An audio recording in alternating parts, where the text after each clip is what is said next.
안녕하세요. 날마다 기막힌 정오의 박주원 목사입니다. 오늘도 새로운 한 주가 시작이 되었습니다. 한 주도 주님의 은혜와 평강이 여러분들과 함께 하시기를 주님의 이름으로 기도합니다. 우리는 매우 다양한 신들에 둘러싸여 있습니다. 이것은 어떤 종교적인 신뿐만이 아니라 세상적인 쾌락, 부나 명예, 이데올로기와 같은 그러한 신들을 말하는 것이죠. 그러한 세상은 과연 어떤 세상일까? 사사기서 21장 25절 말씀이 그 핵심을 말해주고 있습니다. 사람이 각각 자기의 소견에 오른 대로 행하였더라. 이것은 사사기 전체를 요약하는 구절이자 오늘날 우리 시대를 대표하는 말씀이라고도 할 수 있습니다. 이 사사기 시대는 이제 이스라엘 백성들이 가나안 땅에 들어가서 실제적으로 말씀대로 살아가고 있는 시험대죠. 그들 하나님의 백성으로서 하나님을 주로 바라볼지 아니면 그 시대의 문화와 종교를 바라볼지에 대한 선택의 기로에 있었습니다. 그러나 이스라엘 백성들은 이 선택 가운데서 실패하게 되죠. 바로 세상을 선택한 것입니다. 그래서 사사기의 말씀은 어떻게 그들이 실패했는지를 보여주는 책이죠. 그렇다면 사사기의 저자는 우리가 이러한 이스라엘의 믿음의 실패를 통해서 어떻게 또한 무엇을 깨닫기를 원하는 것일까요? 저는 오늘 여기서 몇 가지의 말씀을 함께 나누면서요, 앞으로 사사기의 말씀을 우리가 어떻게 바라보며 갈 것인가에 대한 관점들을 제시하고자 합니다. 첫 번째는 무엇이냐면 하나님의 무한한 은혜와 자비를 기억하라는 것입니다.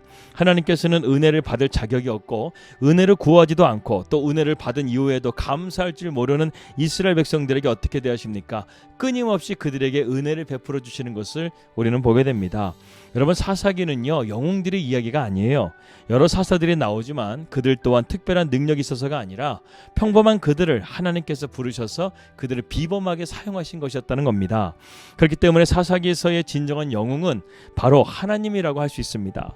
두 번째로, 하나님은 모든 것을 다스리신다는 것을 우리에게 말씀해 주고 있습니다.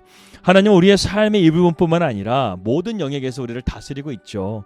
하나님은 이스라엘이 가나안 땅 전체를 차지하기를 바라셨습니다. 이스라엘은 일부 지역에 머물며 그 땅 거민들과 동거하기를 원하게 되죠. 결국에는 그것이 원인이 돼서 이스라엘 백성들이 계속해서 영적으로 타락하게 되는 원인이 된다는 것입니다.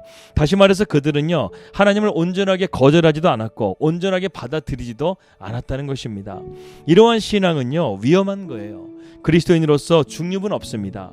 온전히 우리는 하나님만을 택해야 되는 참된 성도가 되어야 한다는 것이죠.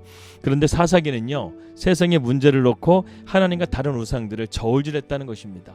우리는 그렇게 해서는 안 되겠습니다. 그리고 세 번째로는요, 하나님의 은혜와 거룩을 깨닫기를 원했다는 것입니다. 놀랍게도요, 은혜와 율법의 이 사이에는요, 우리가 잘 알 수 없는 긴장감이 존재하고 있습니다.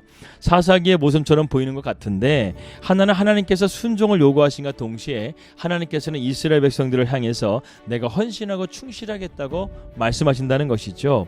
우리가 흔히 축복을 받는 가운데서 느끼는 긴장감도 바로 이러한 것입니다. 자유주의 관점에서는요, 하나님께서는 우리가 뉘우치는 한 항상 우리를 축복해 주신다는 이러한 관점을 가지고 있고, 보수주의적인 관점에서는 아니야, 우리는 하나님 말씀에 순종할 때만 하나님 축복하신다, 이러한 긴장감을 가지고 서로 상대적으로 얘기한다는 것입니다. 그러나 이 모든 것들은 한쪽에만 편향돼서는 안 된다는 것이죠. 이 모든 것들을 다 포함할 수 있는 진리가 있습니다. 그것은 바로 신약에서 말씀하고 있는 복음이라는 것이죠. 오직 복음만이 이러한 충분 조건을 만족시킬 수가 있다는 것입니다. 그리고 네 번째는요, 이 땅을 살아가는 우리에게 영적인 갱신이 필요함을 말씀해 주고 있어요. 사사기의 영적인 쇠퇴는요, 오직 영적인 갱신으로만 풀 수 있다는 것입니다. 우리는 역사 속에서 정기적으로 반복되는 쇠퇴와 부흥의 사이클을 계속해서 보게 되죠. 갱신을 일으키는 요소가 무엇입니까? 회개와 기도와 우상 파괴와 성령의 기름 부음 같은 그런 리더가 필요하다는 것이죠.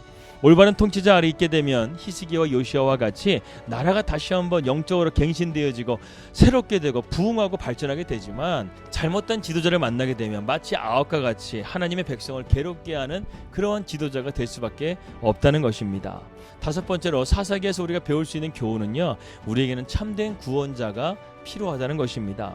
모든 인간의 구원자들에게는요, 결점과 장점들을 다 지녔습니다. 기드온도 완벽한 것 같지만 그가 나중에는 교만해져서 결국에는 이스라엘 백성들을 또한 멸망으로 치닫게 하는 사건이 일어나게 되죠. 사사기의 이야기들을 보게 되면 이러한 것들이 계속해서 반복되고 있는 것을 보게 됩니다. 이는 우리에게 필요한 것이 어떤 역할 모델이 아니라 진정한 구원자가 필요하다는 것을 우리에게 말씀해 주고 있다는 것이죠. 인간의 구원자는 결국 시간이 지나게 되면 실패할 수밖에 없고 죽을 죽을 수밖에 없습니다.